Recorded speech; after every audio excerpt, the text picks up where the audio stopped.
आपके गुजरात से कुछ लोग गए हैं दिल्ली की कुर्सी पर बैठ करके, और वो लोग मंदिर मस्जिद में इस देश की लड़ाई को, इस देश के नौजवानों को झोंक रहे हैं। जहां देखो वहां केवल विवाद, और नौजवानों को यह समझाया जा रहा है कि तुम्हारा राज आ गया है, हिंदू राष्ट्र बनाना है, हर जगह मस्जिद के नीचे खुदाई करो मंदिर मिलेगा, और मस्जिद के नीचे से शिवलिंग मिलेगा। और हम भी यहाँ संकल्प भूमि एक बात कहते हैं कि अगर खुदाई, तो हम नहीं चाहते कि तुम ये सब करो, लेकिन अगर खुदाई करवा रहे हो तो थोड़ा इतनी गहरी खुदवाना जब तक कोई बुद्धिस्ट अवशेष न मिल जाए, तब पता चलेगा ये देश किसका था। डॉक्टर अंबेडकर ने जो बात कही थी, मुझे वो बात हॉन्ट करती है कि मैं जाग रहा हूं क्योंकि मेरा समाज सो रहा है। अब क्या हो रहा है ये तो आप देख रहे हैं, यही देख रहे हैं, मंच पर एक आयोजन करना मुश्किल हो जा रहा है।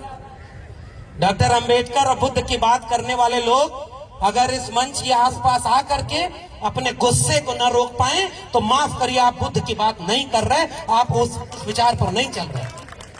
हम सब की नाक लंबी हो गई है, दिल छोटा हो गया है। हम सब अपने से आगे न किसी को शुद्ध अंबेडकरवादी खोजते तराजू लेकर। और मैं तो साहब ओबीसी समाज से आता हूं। मैं बहुत ज्यादा भाषण देने की बजाय मैंने पहले ही कह दिया, मुझसे ज्यादा सम्मानित लोग, मुझसे ज्यादा मेहनत करने वाले लोग, और मेरी जितनी उम्र है उतना तो लोगों ने संघर्षों में लगा दिया। वो लोग मंच पर सामने बैठे हैं, उनके सामने मैं क्या बोलूंगा। लेकिन मैं एक बात कह रहा हूं, हमारे यहाँ तो पता ही नहीं था, और इस देश में जो साजिश की गई वो इस देश के ताकतवर बुद्धिजीवियों ने, देश चलाने वालों ने की, कि उन्होंने आजादी के बाद डॉक्टर अंबेडकर को मिटाने की सारी कोशिश कर डाली।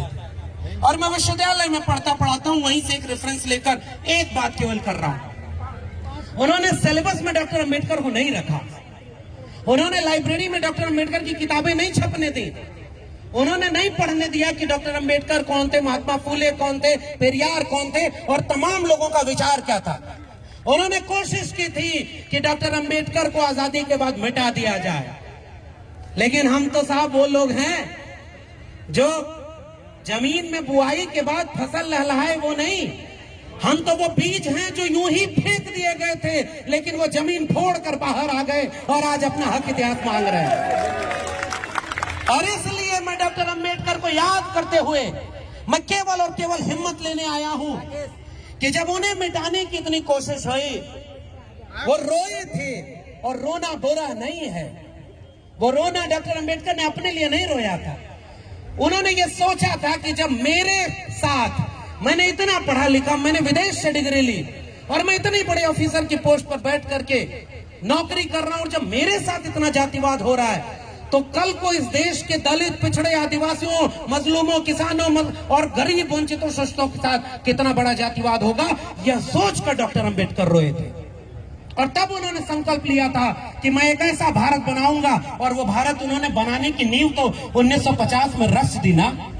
भारत का संविधान लागू करके एक मौका दे दिया कि जाओ इस देश के लोगों, इस देश के दलितों, पिछड़ों, आदिवासियों, हमने तुम्हें हक और अधिकार दे दिया है। वो भारत का संविधान तुम्हारे लिए एक ऐसा हथियार है कि जब इस देश में कोई भी तुम्हारे हक हुकूक को छीनेगा, तुम्हारे ऊपर अत्याचार करेगा, तो तुम लड़ने के लिए भारत का संविधान आगे उठा लेना। ये हिम्मत हमें डॉक्टर अंबेडकर ने उस संकल्प के बाद चुकाई थी। और मैं एक पक्ष, उन्होंने, राजेंद्र पाल जी ने, भीमराव जी ने हमारे पहले रख दी कि उन्होंने एक संकल्प 1956 में लिया था कि मैं इसे प्रबुद्ध भारत, बौद्ध में भारत बनाऊंगा। और मेरे लिए बौद्ध में भारत का अर्थ ये नहीं है, भिक्षु जी लोग बहुत सम्मानित लोग हैं, मंच पर बैठे हुए हैं। बौद्ध धर्म का मतलब हमें जनता को ये समझाने की जरूरत है साहब कि हमें अपना चोला बदलने की जरूरत नहीं है। ये लोग तो और आगे बढ़कर के त्याग और तपस्या कर रहे हैं।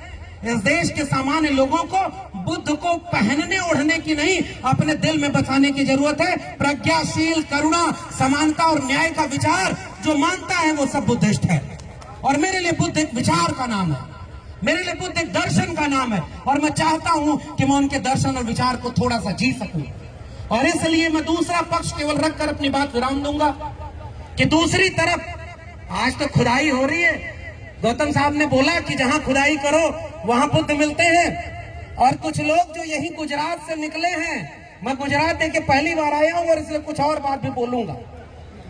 आपके गुजरात से कुछ लोग गए हैं दिल्ली की कुर्सी पर बैठ करके, और वो लोग मंदिर मस्जिद में इस देश की लड़ाई को, इस देश के नौजवानों को झोंक रहे हैं। जहां देखो केवल विवाद और नौजवानों को यह समझाया जा रहा है कि तुम्हारा राज आ गया है, हिंदू राष्ट्र बनाना है, हर जगह मस्जिद के नीचे खुदाई करो मंदिर मिलेगा और मस्जिद के नीचे से शिवलिंग मिलेगा। और हम भी यहाँ संकल्प भूमि में एक बात कहते हैं कि अगर खुदाई, तो हम नहीं चाहते कि तुम ये सब करो, लेकिन अगर खुदाई करवा रहे हो तो थोड़ा इतनी गहरी खुदवाना जब तक कोई बुद्धिस्ट अवशेष न मिल जाए, तब पता चलेगा ये देश किसका था। और इसलिए वो जो दूसरा काम कर रहे हैं वही अपील और वही गुजारिश आपसे करने आया हूं। साथियों, हम सब जगे हुए लोग हैं, इसलिए आज यहाँ हैं। हम लोग अगर जागरूक लोग ना होते, बाबा साहब और बुद्धा को मानने वाले लोग ना होते, तो आज कहीं कांवड़ ढो रहे होते, किसी धार्मिक कार्यक्रम में होते। लेकिन आज हम यहाँ हैं तो हम जागरूक हैं। और इसलिए मैं आखिरी बात कह के जा रहा हूं कि जो हमला हमारे ऊपर हो रहा है, बहुत बातें होंगी और कहीं ऐसा ना हो जाए कि आप लोग भी केवल औपचारिकता निभाने के लिए यहाँ आए और कल से फिर हम लोग भी अपने काम में लग जाएं। संकल्प अगर मुझे लेना होगा तो मैं क्या संकल्प लूंगा? मैं इस मौके का केवल एक इस्तेमाल करना चाहता हूं। वो संकल्प ये होगा कि डॉक्टर अंबेडकर ने जो ख्वाब देखा था उसमें सबको शिक्षा मिले, ये सबसे पहले ख्वाब था। शिक्षा कौन सी? डिग्री वाली नहीं। उन्होंने कहा शिक्षा वो शेरनी का दूध है, जो पिएगा वो दहाड़ेगा, वो वाली शिक्षा। और इसलिए मैं कह रहा हूं, आज इस देश में शिक्षा को बर्बाद किया जा चुका है। और मैं विश्वविद्यालय में पढ़ाने वाला एक विद्यार्थी, एक शिक्षक, आपके सामने आपके साथ एक संकल्प लेना चाहता हूं। कल्पना करिए अगर इस देश के स्कूल, कॉलेज, विश्वविद्यालय बर्बाद हो गए तो हमारे बच्चों का क्या होगा? क्या हम बाबा साहब के सपनों को पूरा कर पाएंगे? जब उन्हें शिक्षा ही नहीं मिलेगी, रोजगार नहीं मिलेगा, तो कल को कोई भी उन्हें दंगाई बना लेगा।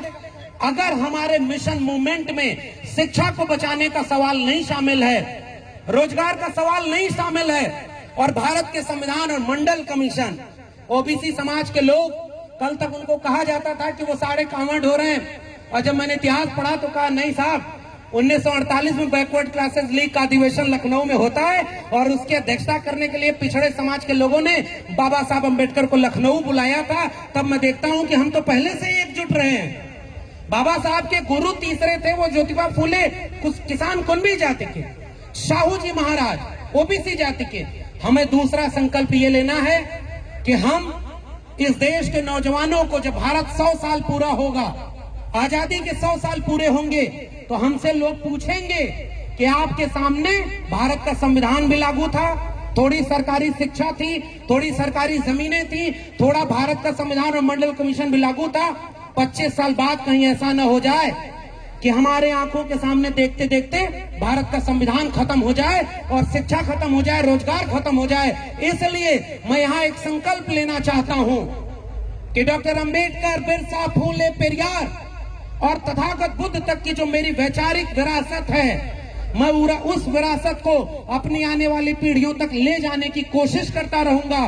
शिक्षा और रोजगार को, भारत के संविधान को बचाने के लिए जब तक सांस बाकी है, एकजुट होकर के जाति से जमात की तरफ वाला जो मिशन है उसको लेकर के 90% वंचित शोषित लोगों का भारत, जो सबसे बड़ा राष्ट्रवाद है इस देश के दलित, पिछड़े, आदिवासी ही कर रहे हैं। हमारे पुरखों ने इस देश को बनाया है और हमें ही इस देश से बाहर किया जा रहा है। आइए संकल्प लें कि हम सब अपने नाक को छोटी करेंगे, दिल को बड़ा करेंगे, जाति से जमात की तरफ बढ़ेंगे और 90% लोग एकजुट होकर के इस देश में भारत का संविधान, मंडल कमीशन और तथागत बुद्ध से लेकर के बाद तक की जो विरासत है, वैचारिक विरासत, उसको लागू करेंगे।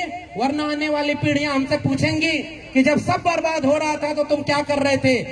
मैं एक सवाल उनसे पूछूंगा कि मैं उस बर्बाद होने के सामने आंख में आंख डाल करके अपने समय के जालिमों से कह रहा था कि मैं बिरसा, फूले, अंबेडकर का वारिस, भारत का संविधान और मंडल कमीशन बचाने की लड़ाई में शामिल था। बहुत बहुत धन्यवाद। जय भीम, जय मंडल, संविधान जिंदाबाद, उल गुलाम जिंदाबाद, इंकलाब जिंदाबाद। धन्यवाद प्रोफेसर लक्ष्मण।